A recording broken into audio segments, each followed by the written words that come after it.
as metal.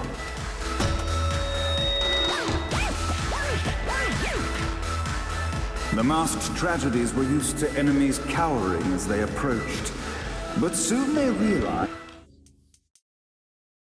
that they faced a foe with courage and nobility, traits uncommon in the fires of perdition.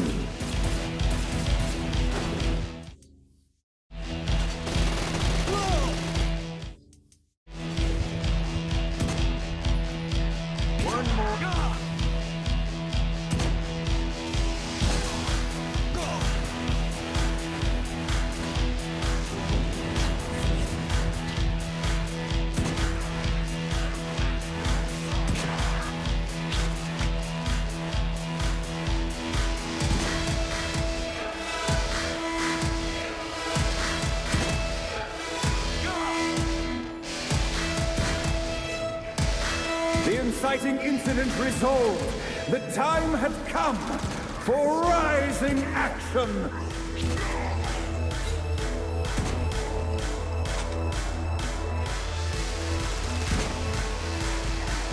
The battle raged on below, and as bullets and blood flew, the bard arched a curious eyebrow. Could this mortal be the exact thing that Shakespeare needed?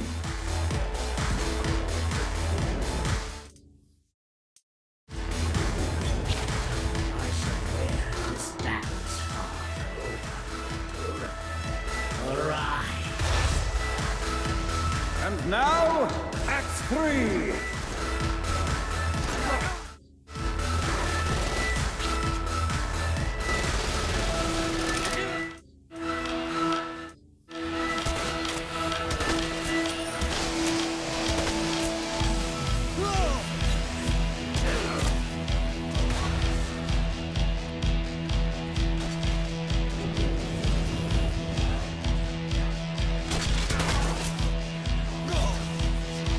The conflict resolved. Shakespeare eagerly awaited meeting the champion that dispatched so many of his men.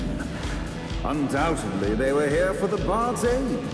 And while happy endings were not a thing found in hell, Shakespeare always had a soft spot for comedies.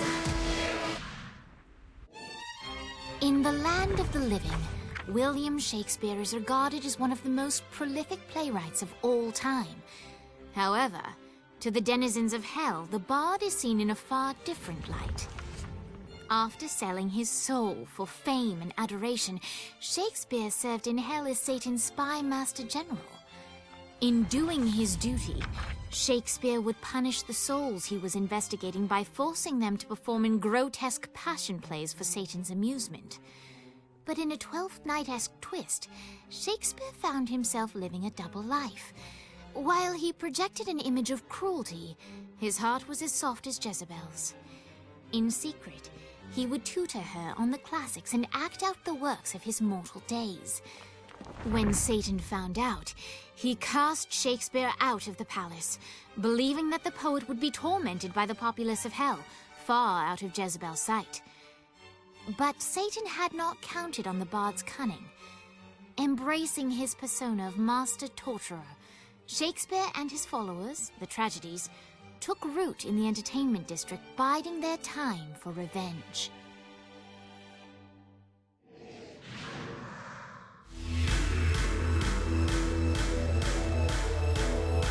So Shakespeare called forth the Deus Ex Machina to bestow our protagonist with the arcane power of Force Stomp.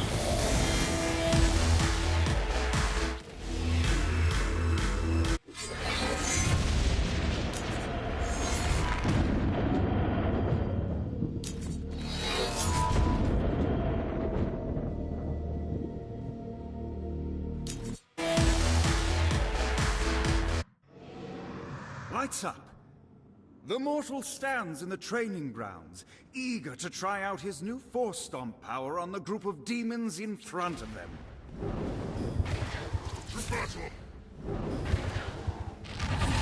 Act 1, Scene 2, in which our protagonist kills Act 2, in which our protagonist is greeted by foul imps. No, not another one. which our protagonist learns that Force Stomp even works on flying enemies, enabling them to remove a Dark Inciter's shield before shooting them to death with bullets. There is also a mistaken identity and love unrequited. You're nothing but my plaything.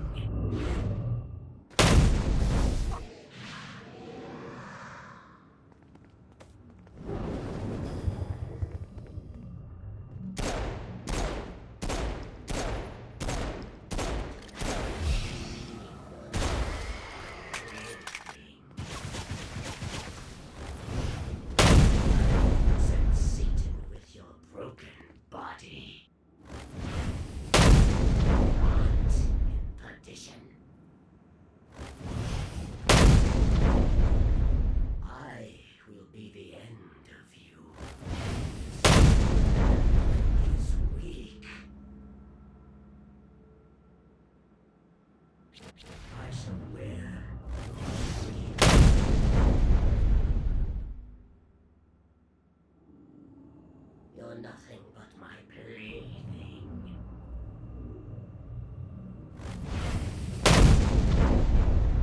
You belong. The day is won, and the curtain closes on our noble hero.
Gives exposition, which reveals that the President has been trapped inside some sort of soul crystal inside Satan's palace.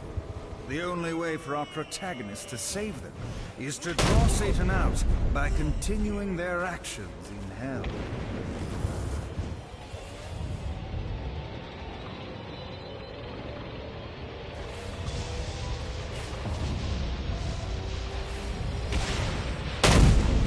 This is good for the soul.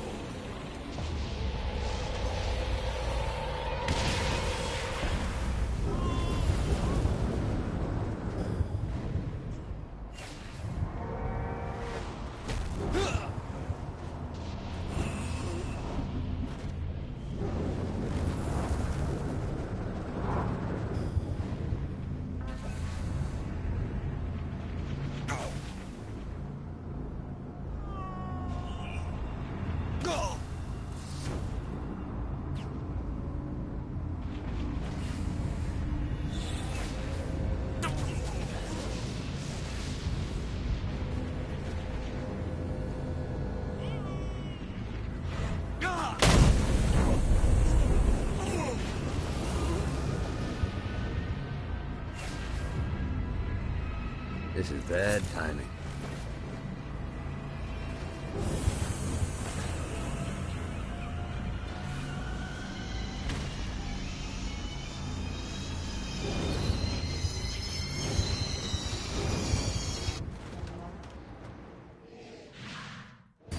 We're standing in a parking garage. I don't like it either, but Centerpool isn't giving us many options. I can't believe they tried to force us out. I can't believe you forgot the mimosas. I think we have bigger problems. I don't think you realize how much I love mimosas. I can't help but notice that people are trying to kill you. Yeah, they're really big on that here. What did you do? Is now really a good time? We can wait until we're done shooting people. Well, I'm great at multitasking. Remember when we offered you a deal on that airplane and you responded by killing everyone? Yeah. It's like that, but worse. You didn't have a chance.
Who's next?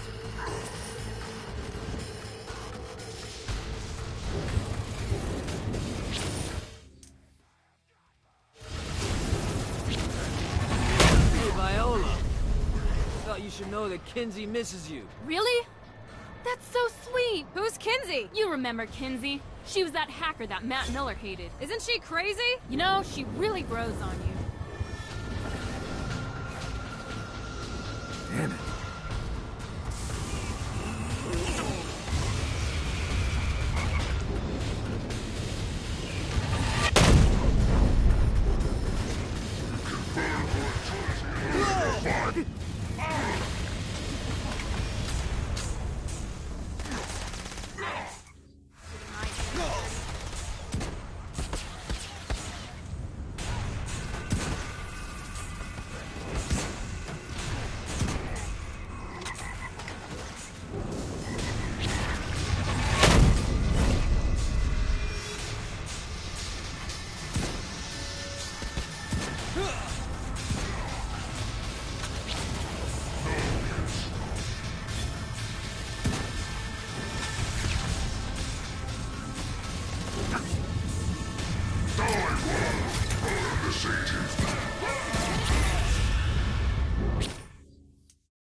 Gets easier every time.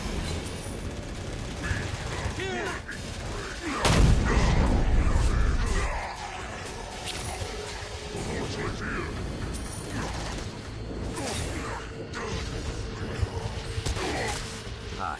Let's get you two back to Dane. Hooray.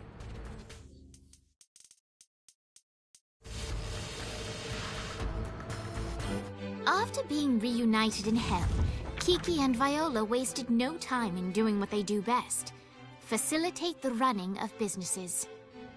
However, the De Winter sisters' success did not sit well with other would-be power players in hell. The sisters' operations all came under attack at once, forcing them on the run. Soon, the twins found themselves on the receiving end of an offer they couldn't refuse. After all, it was better to own 1/5 of something than to be dead.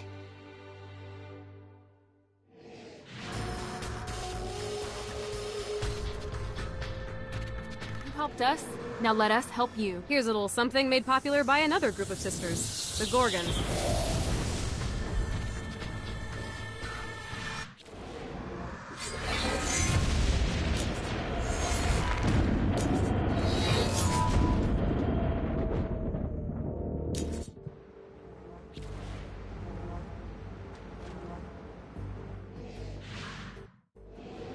All right, Dane's letting us use his Ultor training room to test out your Stone Blast power. So go ahead and blast these demons to turn them to stone. After they're petrified, you can use your pistol to shatter them.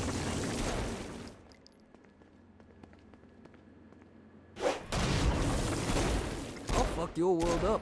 Nice! Stone Blast is especially useful on flying demons like this one. All right, now let's see you drop a few more. God, this feels good.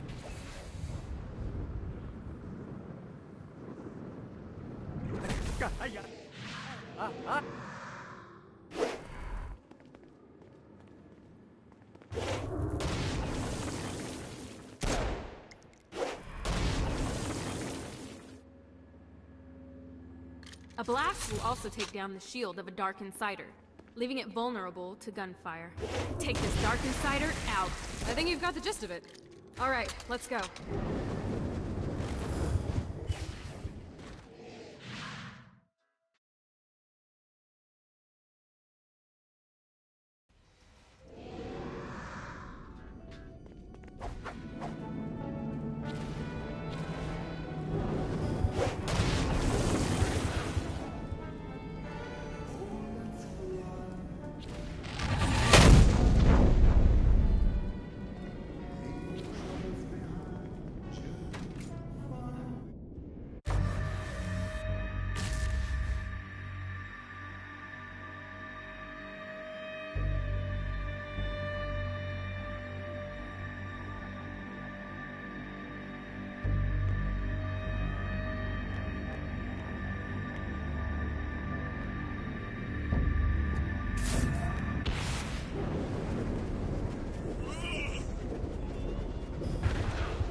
I don't want to keep this baby.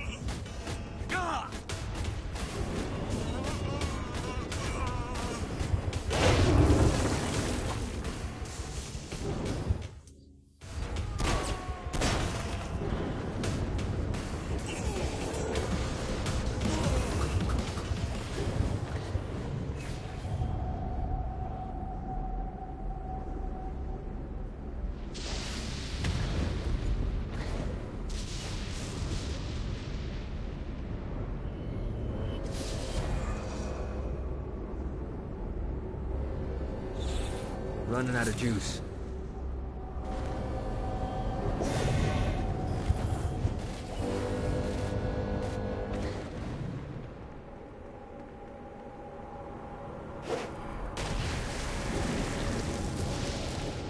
This all hell's got to offer?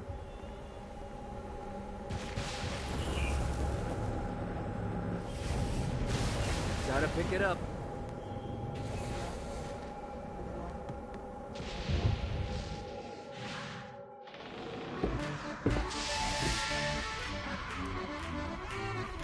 Abandoned ship! We've been boarded! Get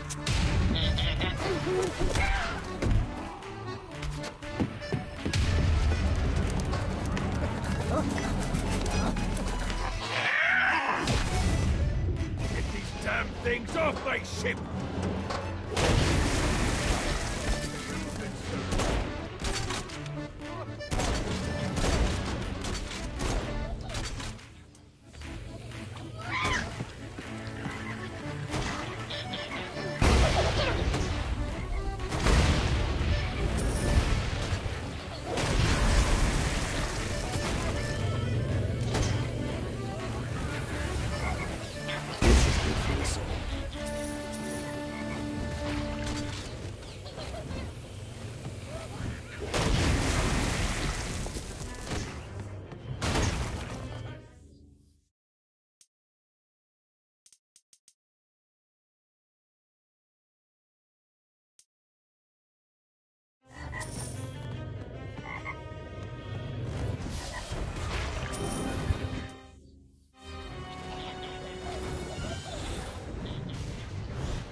I got a bit of treasure in that chest over there.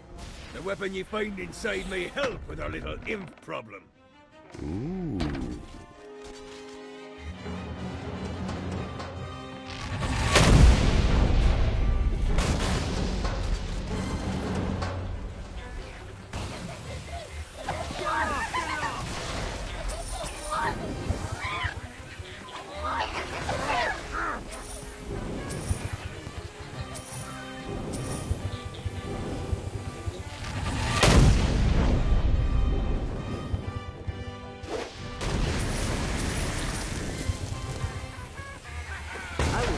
End you.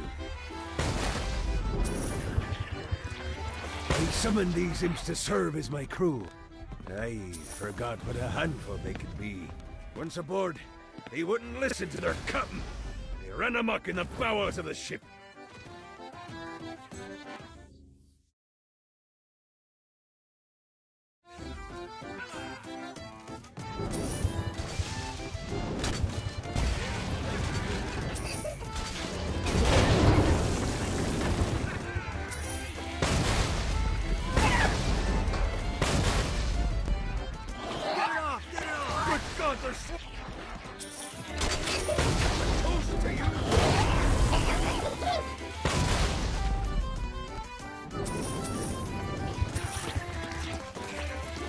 Okay to drop the pirate voice. What pirate voice would that be? Wow.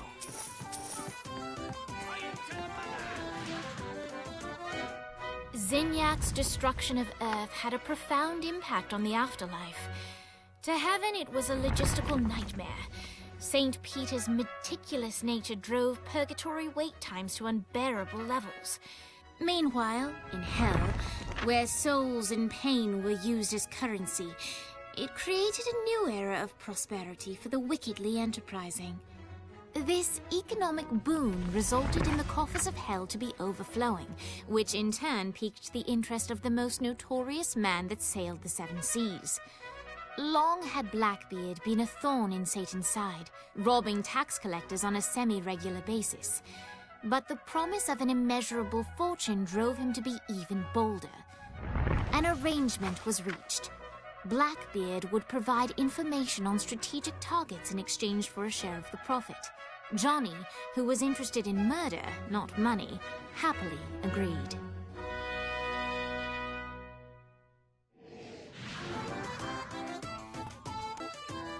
Grant you the ability to summon my crew whenever they're needed.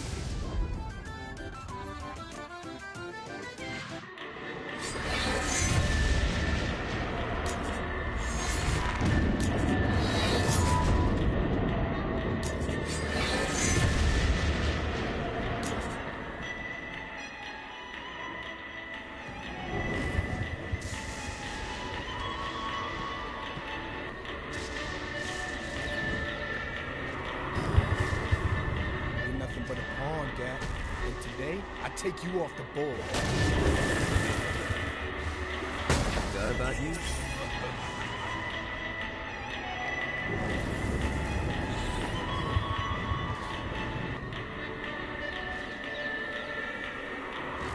Gotta find the glyphs to...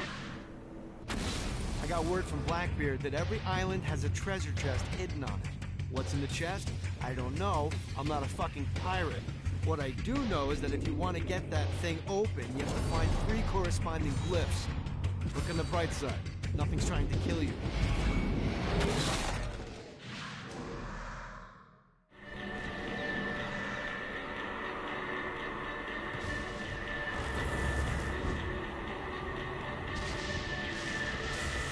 Blackbeard kinda sucks at hiding these things.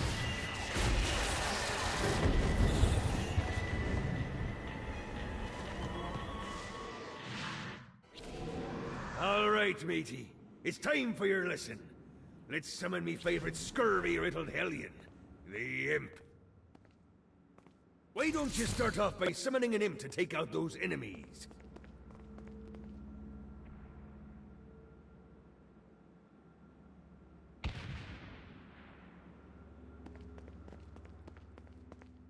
There you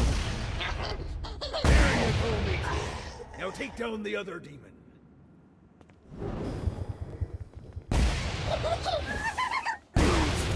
Fighters are vicious. Now let's practice your aim. Take down the demons on the islands.